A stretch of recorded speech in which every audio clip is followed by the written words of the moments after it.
清代稀有銅錢，價值3000元；袁大頭銀元，價值10元；長須龍金幣，價值500萬。我操！沒想到這些銀元裡還真有一個真的，如果能低價買下來，又是個大漏。淡定，不能讓老板看出來。大爺，你這攤上都沒真貨，我去別的攤看看。哎呀呀，小子，你可看好了，我这些银元都是我祖上传下来的，你竟然说没有真貨，你这不是诚心扎大爷的心吗？你看，这么可是正宗的袁大头，非常具有收藏價值。要不是我急需用錢，我也不會拿出來賣的。這老家伙又開始演戲了，天天都在這裡說急用錢。哼，是啊，一堆假貨，還好意思說是祖傳的。大爺，你看你這袁大頭怎麼還戴口罩？這一看就是假貨，這一眼假的東西還說是祖傳的。年輕人，這你可就不懂了，我這可是限量版。全球僅此發行這1枚，今天我是急用錢。這樣吧，我8萬塊，這全球僅有1枚的孤品袁大號，我就便宜賣給你了，怎麼樣？大爺夠意思吧？什麼8萬？大爺，你這是明顯看我不懂，直接拿我當豬崽啊！8萬也太貴了。什麼全球僅此1枚的孤品袁大號，賣你8萬還嫌貴？那這樣，大爺看你也是真心想買這枚銀元，5萬塊，5萬塊我就忍痛割愛賣你了。就這價值8塊的假银元，直接賣給我5萬。看來這古玩這行水很深啊。但是為了那個大漏，我還得繼續跟他演。怎麼樣，小伙子？5萬塊，大爺給你包起來。別，大爺，5萬塊我可買不起。要是1萬塊的話，我就要了。這銀元進貨3塊，轉手賣1萬也不是不可以。行，我這就給你包起來。大爺，你誤會了，我的意思是1萬塊買你攤上的全部銀元。什麼全部都賣給你1萬？你這壓價壓的也太狠了！這些銀元都是我祖傳的，絕對都是正品。1萬塊我可不賣。依我看，這些袁大頭全部加起來最多也就值300塊。這小兄弟還是衝動了。是啊，有一個袁大頭被宰了。看來這小子真是看上我攤上的錢幣了。雖說1萬賣給他，我都可以賺9000，但是這種小年輕一看就是人傻錢多的主，我可不能輕易放過他，得狠狠宰他一筆。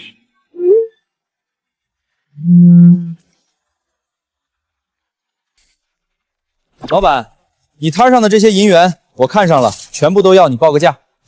這位老板，不好意思，你來晚了，這些銀元我都賣給這位小兄弟了。他應該還沒給錢，按照規矩，他沒給錢我就有競爭權，價高者得唄。大爺可不興這樣的，這可是我先問的價。我知道，但是小兄弟我也很為難。你也知道，我急需用錢，我肯定是誰給的錢多，我賣給誰呀。好，就你倆這拉胯的演技也想演我，那我今天就陪你2個。老板，聽說你急需用錢，再說你這麼大歲數，挺不容易的。這些銀元我給你10萬，我全要了。我出20萬。天啊，這小子竟然跟了！難道說我這攤上還真有真貨？不可能，我這些銀民都是做舊的假貨。看來今天我是宰到肥羊了。哼，小子，就憑你也想撿我的漏？我出50萬。我操，完犢子了！我這傻兒子怎麼喊價這麼高？這要是把這小子嚇跑了可怎麼辦？怎麼，小子不敢出價了嗎？不敢出就一邊待着去，沒錢就別學人家撿漏，還想對我用激將法？好，我這次就讓你知道一下什麼叫竹籃子打水一場空。區50萬而已，我可是中了200萬的大獎。今天這個漏我撿定了，我出80萬。我操，果然是頭肥羊，幹完這票下半輩子就有着落了。小兄弟，80萬，這些銀元就歸你了。慢着啊！不要以為你有200萬就牛逼，今天這些袁大頭我勢在必得。我出100萬。我操，什麼100萬？100萬可就真不值了。算了，既然這位老板這麼喜歡這些银元，那我就讓給你，我不要了。什麼情況？你怎麼突然不跟了？就是小兄弟，你怎么不按套路出牌？什麼套路？我覺得這些銀元100萬太貴了，我不跟了。怎麼有問題嗎？不是你他娘喵的，不是說你中200萬的大獎了嗎？哦，這跟我中不中200萬有什麼關係？這些銀元我不要了。大爺，這位老板願意出價400萬，你趕緊給他包起來。他喵的，竟然讓這小子給我反套路了！哼，我剛剛只喊到了50萬，是你小子喊的80萬，這些銀元你必須買走。你这人怎么这麼不要臉？明明是你喊的100萬，你怎麼現在不認賬了？誰聽見我喊了？老闆，你聽見了嗎？我可沒有聽見，我們大家都聽見了，明明就是你喊的100萬，就是我們大家都聽到了。不好意思，我就是喊着玩的。是啊，小兄弟，他是喊着玩的。那這樣，我也不要你100萬了，我給你打個折，50萬你都拿走總可以了吧？什麼50萬？你們倆演戲真當我傻？剛才我也是喊着玩的。那行，就按照剛才咱們說好的，1萬塊給你打包帶走，怎麼樣？剛才是剛才，現在是現在，現在我只願意出6000，你愛賣不賣？6000，行，6000就6000，來吧，轉賬，這些銀元都是你的了。反正是我1000塊錢進的貨，又含淚賺了5000塊，看來這招式是真好用。不是，剛才這哥們是真的以為撿到漏了，怎麼朝着古玩店去了？是呀，我也得跟着去看看熱鬧。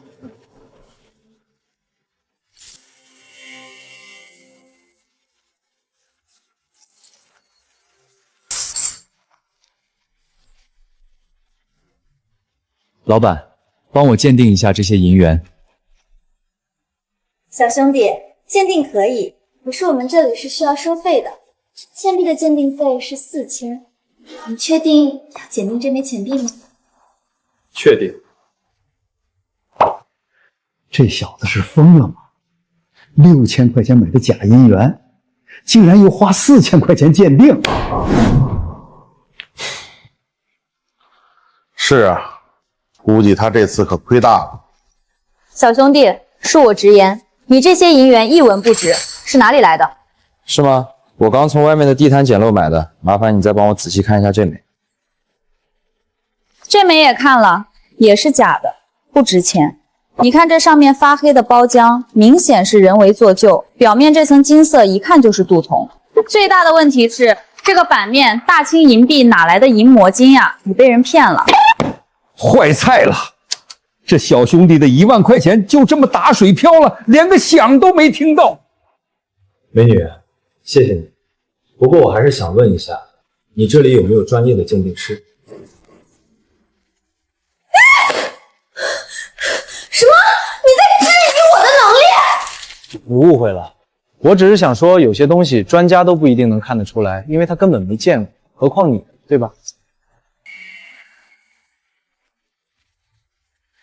那你倒是說說這是個什麼東西，讓我長長見識。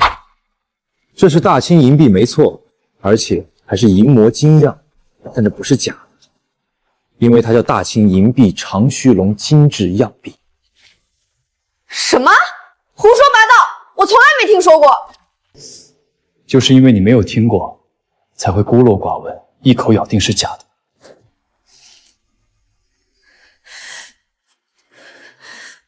什麼？你到底想怎樣？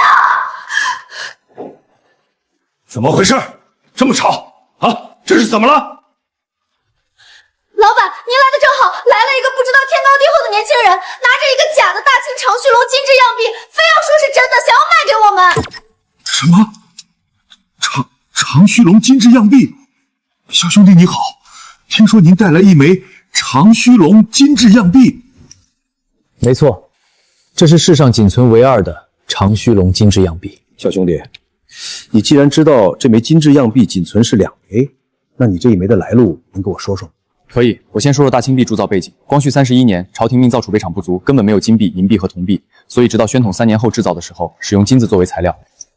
這就是銀魔金樣，一枚曾經被作為國禮送給了法魯科國王，而另一枚流落民間，現在到了我的手裡。不過我這枚和那枚有不同哦。有什麼不同？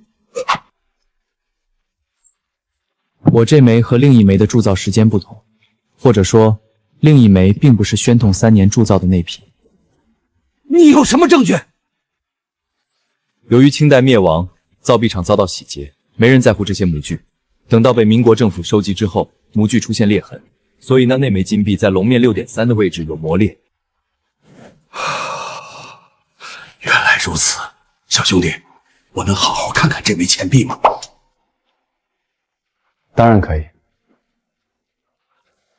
古董店老板非常激动，眼睛里冒出了金光，看了好久这枚特殊的钱币，然后将这枚钱币小心翼翼地放下。这小子不会是真捡到大漏了吧？古董店的老板看着怎么这么认真？怎么可能？这枚钱币是我从乡下收来的，当时花了400塊，在我摊上摆了1年，卖200都没人买，怎么可能会是真的？那是他们的眼力不足。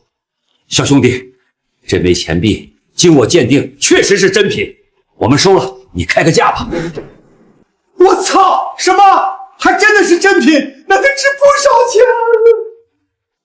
我要600万。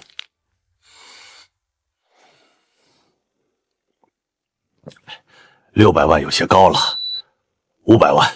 行，500万就500万，成交。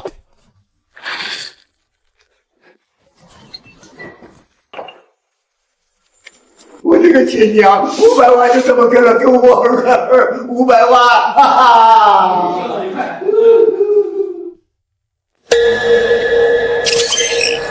富婆通讯录价值10元，鸡哥公仔金铜版价值10元，顶级国宝西甲盘真皮价值1个亿。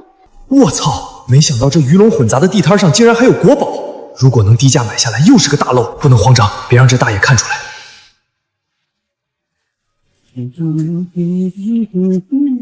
大爷，您这摊上有真貨嗎？哦，小伙子，你可來着了！我這攤子上可全都是硬貨，祖上老宅子地基裡刨出來的，件件開門啊！你看這銅鏡，漢代的；這香爐，大明宣德的。我看這破盤子當個電花盆的底兒不錯，多少錢？小子，什麼叫破盤子？這可是我祖上傳下來的老物件，你看這鏽多厚實，這泥都是墓裡的老土，絕對是春秋戰國的禮器。你要是喜歡，40萬塊拿走。要不是我兒子等着錢娶媳婦兒，打死我也不會把祖上傳下來的傳寶拿出來賣呀。又來了，我沒記錯的話，老葉的兒子這個月娶了8回媳婦了。是，看來又有個小年輕要上當了。大爺，您別蒙我，這盤子都變形了，邊兒都捲了，鏽成這樣還說是祖傳的，我看50塊都不值，您趕緊收起來當傳家寶吧。我去別的攤上轉轉。別，小兄弟，咱們好商量。你說說，你能出多少錢？這樣吧，大爺，我看您也不容易。這破盤子加上這一堆破爛，我打包給您2000塊，您看行就行，不行拉倒。這破盤子是我從廢品站花10塊錢收來的，跟這堆破爛加起來成本不到200，這小子還真要花2000塊買，難道他以為我這攤子上有漏？這可是頭肥羊，我得呼叫托狠狠宰他一筆。呼叫托，呼叫托，托收到 ，over。老爺，你這盤子看着可以啊，看着挺有年頭的。是，這位小兄弟看上了，我正跟他談。小兄弟這盤子看着不錯，鏽色正常，壓手感強，是個老物件，你讓給我怎麼樣？老爺400賣給我得了，省得你跟小兄弟磨嘰了。我操，這托子不是我請來的嗎？我報價40萬，你報400，他媽他是來幫這小子的嗎？去，老王你別搗亂，400你想得美，我收來都不止這個數。我真服了，不怕神一樣的對手，就怕豬一樣的隊友。老王你趕緊給我滾蛋，沒看到我這正和這小紅你談生意呢嗎？小兄弟，剛才管你要40萬，價格是高點，但是2000肯定不行，一口價4萬。大爺你也看到了，王老闆剛才那盤子才給你400，我這2000塊直接給你，這攤子都包圓了，也夠意思了。這老王頭真是成事不足壞事有餘，本以為宰完這頭肥俠就可以回家養老了，卻讓這個老王頭給我攪和黃了。算了，我攤上這些破爛加一起，成本也就200塊，2000賣給這小子，淨賺1800。行吧，今天算我老葉交你個朋友，2000就2000，虧血本賣你了。但是小兄弟，你以後可得多來照顧我生意。嚯，2000塊買堆廢銅爛鐵，這小兄弟圖啥？有錢燒的唄，要麼就是真不懂。破盤子放廢品站，頂多給20似的。好嘞，合作愉快，下次有好東西我還給你留着。行，大爺，錢過去了，您點點。我拎着袋子快步離開地攤，沒有直接回家，而是拐進了市場裡，一家門臉不大，但口碑不錯的古玩店。你好，麻煩您幫我看看這個盤子。這什麼髒兮兮的，一股土腥味兒，假的，一眼假，地攤上10塊錢3個的那種，趕緊拿走，別放我櫃檯上，髒死了。麻煩您仔細看看，尤其是盤底好像有銘文，我想做個專業鑑定。專業鑑定可以，青銅器鑑定費3000，你確定要為這破玩意兒花3000？我勸你省省吧，這玩意兒白送我都嫌佔地方。嘿，有好戲看了，剛花2000買的破爛，鑑定費要3000。是，這小子魔怔了吧？錢多的沒處花。確定，麻煩您請店裡的老師傅出來長長眼吧，錢我照付。行，你願意當冤大頭，我成全你。何師傅，有人要鉴定個破銅盤子，鉴定費3000。片刻，一位头髮花白、穿着中式褂子的老者从里间走出来。什么東西要鑑定？何師傅，就這破盤子，地攤上常見的假貨，鏽都是做的，還沾着泥巴糊弄人。我讓他別浪費錢，他還不聽。何師傅目光落在櫃台上的青銅盤上，原本有些渾濁的眼睛瞬間銳利起來。拿强光手電來，再打盆清水，要純淨水，動作輕點。何師傅的眼神瞬間變得銳利無比，芳芳愣住了，旁觀的老葉和路人也安靜下來，意識到事情好像不簡單。何師傅極其小心地用軟白刷蘸着純淨水一點一點地清理盤底中心區域的厚重泥垢和部分腐朽，隨着泥垢剝離，盤底中心區域逐漸顯露出清晰的銘文。雖然鏽蝕嚴重，但筆畫剛勁有力，結構古樸，絕非仿品能有的神韻。不可能吧？這破盤子還能有銘文？這字看着好像有點門道。小兄弟，你這盤子哪裡得來的？剛在门口地攤上2000塊打包買的。什麼？2000塊？我操，有反轉！看何師傅這反應，難道真是寶貝？2000塊，我的天，這簡直是……你們看這字形，這筆意，典型的西周晚期到春秋早期的經文風格。雖然鏽蝕嚴重，但亡命假正這幾個關鍵詞的輪廓清晰可辨。還有這盤形的盤飾紋，雖然被覆蓋，但局部露出的線條流暢古雅，絕非後世能仿。這盤子的形制雖然變形，但底部的特徵，我的天，這難道是西甲盤？什麼？你知道？你認得這銘文？盤底的銘文應該記錄的是周宣王5年，大將尹基輔隨王征伐咸寧得勝，受賞賜，並被任命管理成州及四方貢賦，特別是負責徵收南懷夷貢賦的事務，嚴令諸侯百姓必須按規定在指定市場交易，否則將受刑罰。這是研究西周晚期政治經濟、軍事法律，尤其是市場管理制度和民族關係的一級史料，史學價值無可估量。西甲盤史書上記載過，宋代有出土記錄，後來就杳無音訊了。學術界都以為他早已毀於戰火，或者深埋地下，永不見天日了。沒想到今天竟然在一個地攤的破盤子裡重現人間。小兄弟，你簡直是神眼！老葉，你這真是守着金山要飯吃，你把國寶當廢鐵2000塊給賣了。我的媽呀！我的西甲盤，我的國寶！我瞎了眼，我不賣了，錢我還你，盤子還我。大爺，钱货两清，古玩行的規矩，您比我懂，反悔晚。何師傅，這真是那個傳說中的西甲盤，得值多少錢？價，這是真正的無價之寶，它的價值根本不能用金錢來衡量，這是改寫歷史的實物證據，是中華文明的重要瑰寶。如果非要論市場價，小兄弟這件東西，我們博古齋恐怕接不住。它應該上國際頂級拍賣會，它的出現將是全球收藏界的超級地震。等等，小兄弟，鄙人姓贾，這件國之重器能否割爱？價錢你隨便開，我絕不還價。還沒等我回答，何師傅的手機響了，他看了一眼，臉色更加凝重。消息是真的，就在我眼前，銘文清理出一部分了，品相盘体有变形，但銘文核心区域保存尚可。好。是故宮博物院的李老首席青铜器鉴定專家，他听到消息已經在趕來的路上了，他讓我務必穩住你。店內氣氛瞬間凝固，故宮專家都要親自出馬了。老葉直接一屁股癱坐在地上，眼神空洞。小兄弟，這樣我出2個億現金，現在就打款盤子給我。賈總感謝厚愛，何師傅也請代我向李老致歉。這件西甲盤意義太過重大，它不是屬於某個人的財富，它是屬於整個民族的歷史記憶。我已經想好了，等必要的清理和保護工作完成後，我會將它無償捐贈給國家博物館，讓它在那裡得到最好的保護和研究，讓所有國人都能有機會一睹這件帶着3000年華夏歷史的重器真容。無償捐贈8個億甚至可能更高的天價，說捐就捐。好，小兄弟高義千古高義，老頭子我替國家替歷史，謝謝你。賈總，您看，小兄弟佩服啊！賈某人在古玩行摸爬滾打幾十年，自認見過無數珍寶和人物，但今天我是真服了，心服口服。不是為了你的眼力，而是為了你這份胸懷和格局，可以在你這份赤子心面前不值一提。我支持你的決定。如果捐贈過程中有任何需要我處理的地方，盡管開口。癱坐地上的老葉聽着這一切，再看看自己手機裡那2000塊的轉賬記錄，巨大的悔恨如同毒蛇般噬咬着他的心。我的星眼下活得該出一輩子。2000塊買的1個億國寶，就這麼捐給國家？我的老天爺，這劇情比電視劇還猛。是啊，這才叫撿漏，撿的是國寶，亮的是人心。老葉這跟頭栽的，血虧到姥姥家了。我的國寶啊！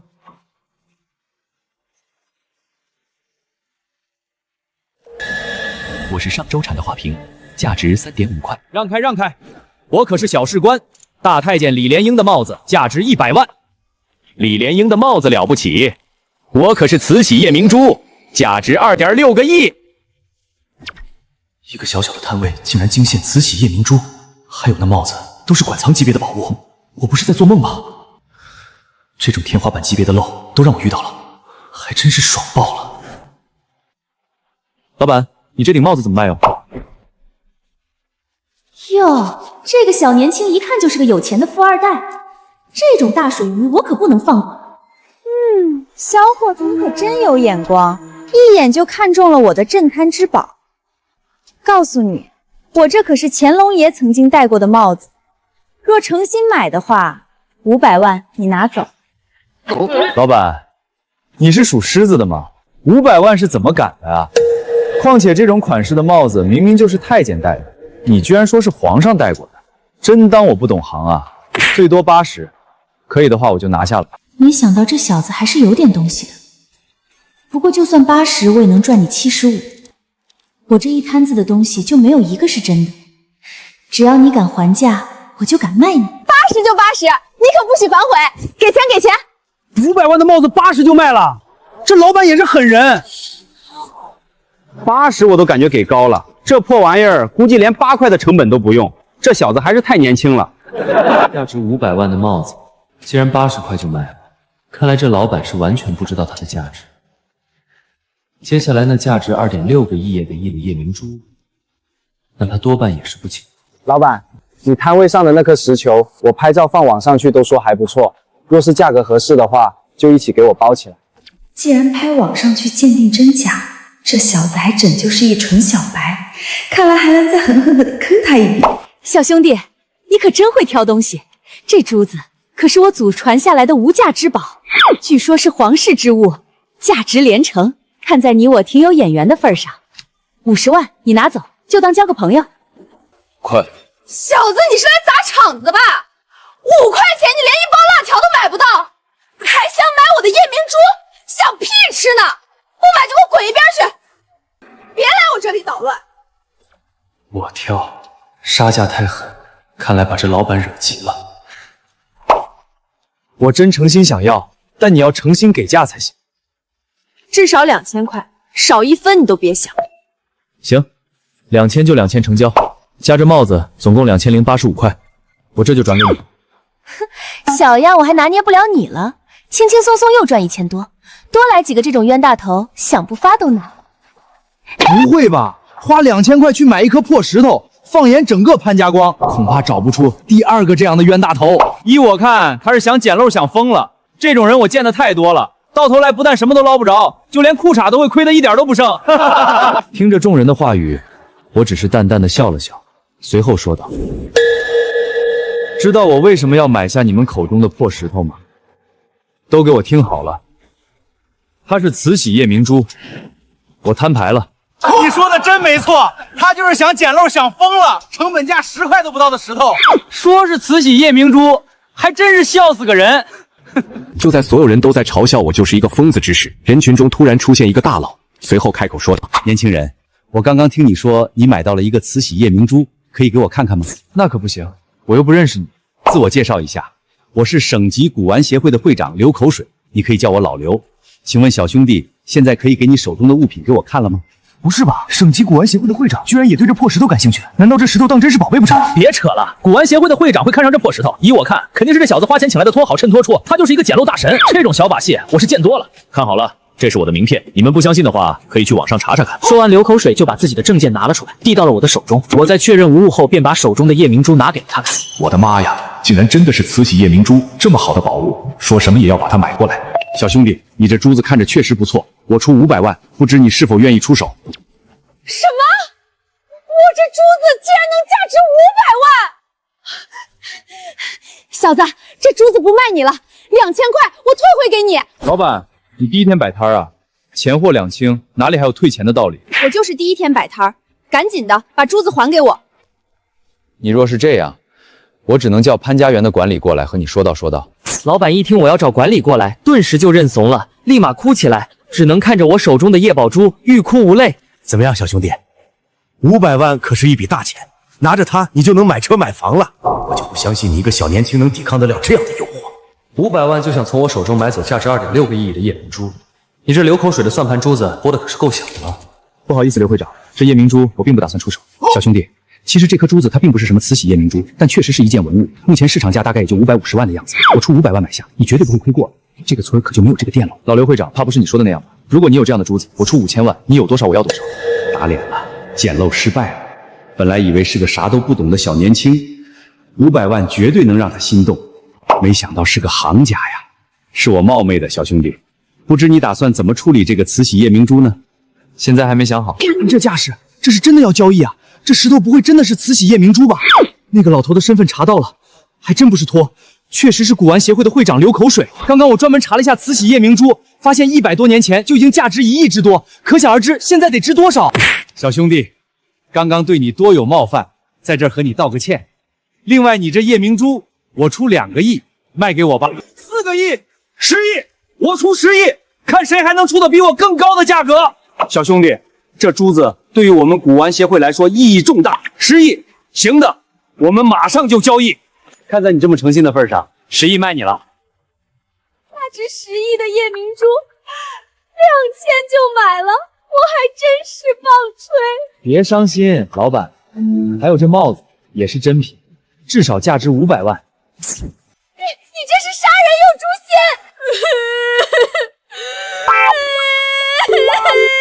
不怕告訴你，我要是完整的，至少價值2個億。我元青花的瓷片被人粘到這上面來了。我操！這對生產品上面的3塊瓷片，不正是我買的元青花瓶缺少的那3塊嗎？沒想到在這裡被我找到了，還真是功夫不負有心人。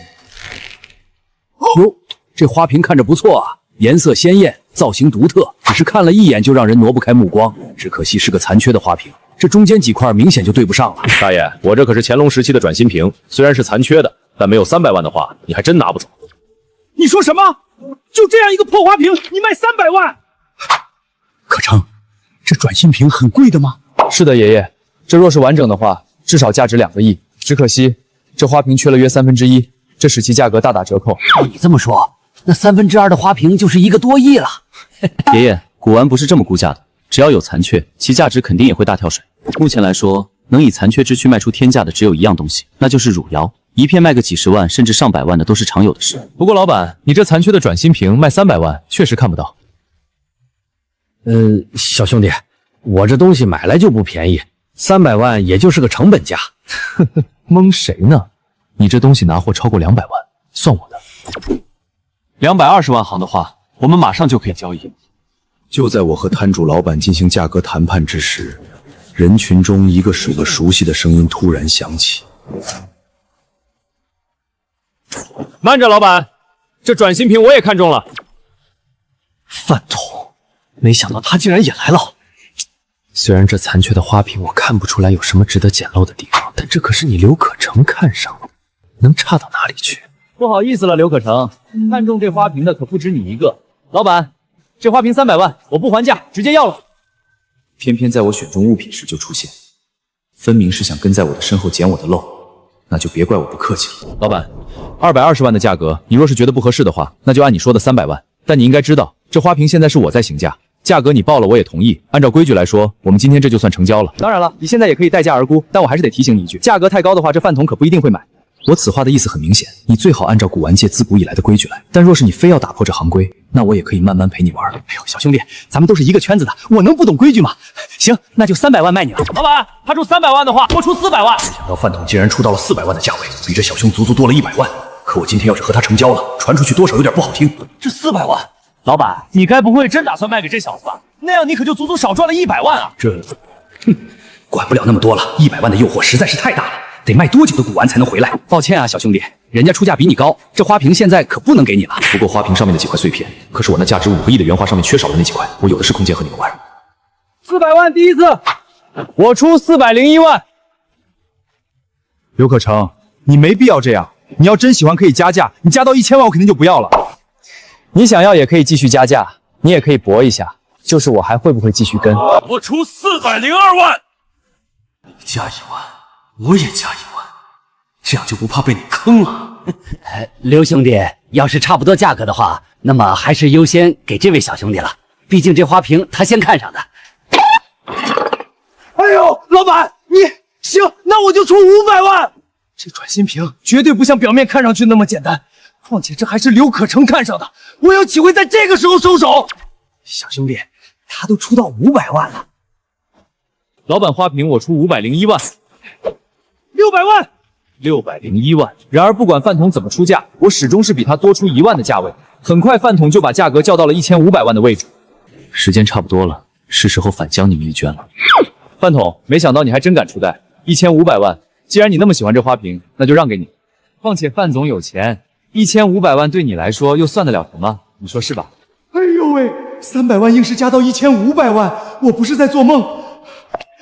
恭喜范总，贺喜范总，以1500万的价格拿下这只转心瓶。对劲，虽然这1500万我拿得出来，但就刘可成的反应来看，就算这转心瓶有漏可管，这漏好像也没有多大。刘可成，要不你再加点，这花瓶我就让给你了。饭桶，你可别坏了这规矩，价钱都谈好了，你就付钱吧。规矩？这老板还好意思跟我说规矩吗？就是他先不守规矩的，我现在只是学他的罢了。老板，我出门没带这么多钱，这花瓶我不要了。说完，饭桶就快步流星的逃离了现场。什么？这就走了？你小子什么意思？都谈好价了，你说不要就不要了，别让我再遇到你。小兄弟，这转心瓶你还要吗？要的话，1500万卖你了。哼，1500万想什么呢？200万卖就卖，不卖就拉倒。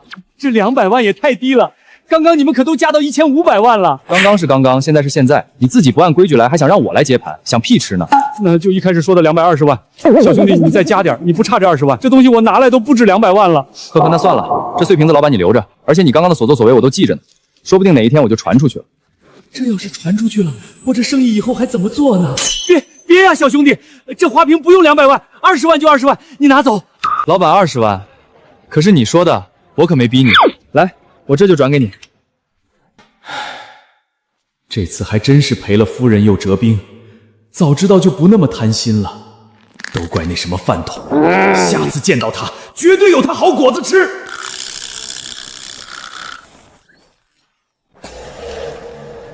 別看了，我上周產的。買我，我價值1.8億。這一眼假的現代畫件竟然價值1.8億，真的假的呀？可成，你看這攤位上有你最喜歡的烏鴉喝水圖，要不要把它買回去？看着還不錯，老闆，那幅烏鴉喝水圖怎麼賣？帥哥，您這是來對地方了，我這裡的烏鴉喝水圖可不一般，不信的話你可以上手看看。說完，老闆就把那畫硬塞到了我的手裡。這幅現代的畫卷究竟藏着什麼秘密？既然能價值1.8億，不管了，先買下來再說。小兄弟，我這可是真烏鴉喝水，不但出自名家之手，而且幾百年後你傳給祖孫後代，那也是絕對能夠增值的。現在只需10萬塊，你就能把它拿走。我跳！老闆，你可真敢開口啊！這就是現代的畫件，你賣10萬，真把我們當冤大頭來宰啊！可成，我們走。大爺，我的畫這位小哥都上手看了，你覺得就這樣走了可能嗎？我只不過是看了2眼你的畫而已，難道就必須要買你的畫嗎？這一行沒有這樣的規矩。小子，別怪我沒有提醒你，別的地方我不知道，但是在我這裡，這東西只要你上手看了，那麼你就要買下來，不然今天你就別想走了。嚇唬誰呀？你大爺，我在這一行混了這麼久了，對於你這樣的潑皮無賴，我是見多了，還怕你不成？說完，爺爺就拉着我準備離開這裡。然而此時的老闆卻拿起了自己攤位上的陶瓷，直接就往地上砸碎。這一頓操作下來，這是讓周邊所有的人全都圍了過來。哼，小子，你在我這裡把我的東西弄壞了，這樣就想離開？問過我意見了嗎？帥哥，我看你們是剛入行的，古玩這一行規矩跟別的還真不太一樣，你把東西都搞壞了，那可不好處理。是啊，別的行業東西壞了，或許還能按照市場上相同東西的價格來賠償。可是我們這一行可不一樣，今天這筆錢，你無論是叫誰過來，都要原價付了。老闆，你說這東西是我弄壞的，你可得有證據才行。大家都在這看着，還需要什麼證據？別以為我不知道，你就是最近撿漏很火的劉可成。今天你若是不拿下這花瓶和這畫的話，信不信我讓你名譽掃地？誰名譽掃地還不一定，你恐怕還不知道吧？你後面可是有個攝像頭記錄着剛剛的這一切。糟了，忘了那邊有個攝像頭了，可到嘴的鴨子可不能就這麼讓它跑了。小子，這花瓶我可以不跟你計較，但這畫必須得買回去。畫我是一定要買回去，但就你這種態度，不把價格壓到極限，都對不住我的粉絲們。買你的畫也不是不行，但我最多只給500。喂，500？這怎麼可能？我剛剛說的可是10萬。你可別忘了剛剛花瓶的事，我若是追究起來，你這生意可就別想做。别，500就500，这画是你的了。早知道就不来这一招了，不但没钱赚，还倒貼了一个花瓶兒。在和老板完成交易后，我便和爷爷来到了一旁，开始对这画研究了起来。可成，没想到你最后还是把这画买下来了，这可不太像你的风格。难道说这幅画真是什么宝贝不成？还宝贝呢？这东西网上10块钱一张，要多少有多少。不一定，他可是刘可成，说不定还真就捡漏了呢。哼，捡啥漏？这就是一件代发件，傻子都知道这不能是古董。此时的我并没有理会众人的说辞，而是反反复复地翻看着整张画，但看了许久，依舊没看出个所以然来。怎么样，可成？这也不是画中画呀，材质也是普普通通，除了这一串编码有点奇特之外，其余的还真不看不出有什么玄机。就在我提到那串编码之际，人群中一个人突然走了出来，说道：“小伙子你好，我叫梅乐心，乌鸦哥是我的偶像，这画我愿意出1万塊，能否轉讓給我呢？”不會吧，這畫還真有人搶啊！難不成還真是寶貝不成？劉可成拿下的不好說。對了，你就別再說廢話了，安心看着就行。剛一說到編碼，你就跳了出來，難不成這1.8億的秘密就藏在這編碼之中？爺爺，這種編碼你有見過嗎？我看看，這編號我怎麼看着這麼眼熟 ？GXF， 我想起來了，這很像銀行保險櫃的編號。我以前在銀行工作過，錯不了，這就是銀行保險箱編碼。是保險箱編號，原來如此。可成這能存在保險箱裡的，說不定還真是寶貝。完了，被他發現了。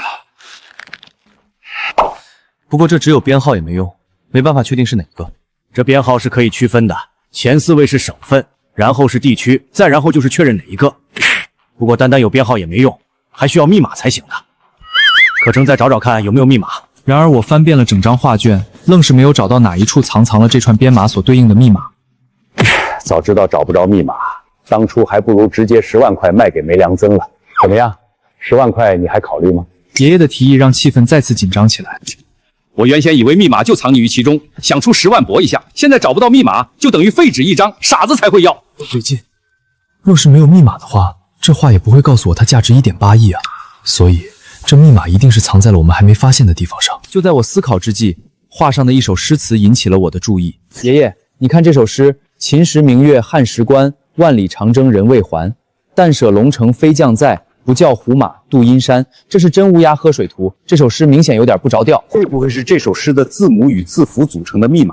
秦時明月 QSMY， 萬里長征 WLCC， 最後還要加上特殊符號 RH。可成，我知道了。